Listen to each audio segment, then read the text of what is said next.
ডান্ডা নিয়ে বসে আছে। বর্তমান সময়ে সব থেকে বড় ফিতনা হচ্ছে জালসা।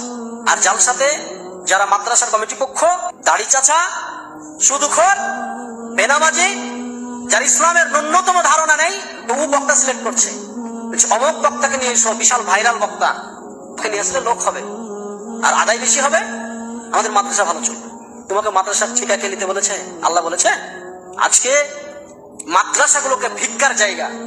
কোন শিক্ষিত সমাজ, মাস্টার, ডাক্তার, ইঞ্জিনিয়ার, প্রফেসর বা যাদের একটু জ্ঞান আছে, তারা মাদ্রাসাকে ভালো চোখে দেখে না কেন? আরে এই বেটাকে যদি এখানে ভর্তি করে দুদিন পর চাইতে যাবে, বেটা তুমি ভিক্ষা চাওয়া শিখাও।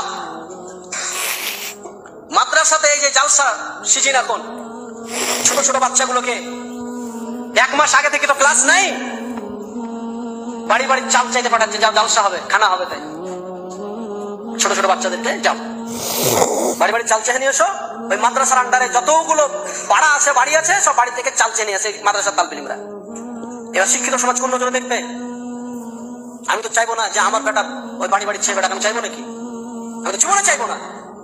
আল্লাহ রসুল বলছেন উত্তম হাত যেটা দিল এটা হচ্ছে উত্তম, আর যেটা নিল এটা হচ্ছে অনুত্তম। আরে মুসলমানরা তো দেয়, আর তুমি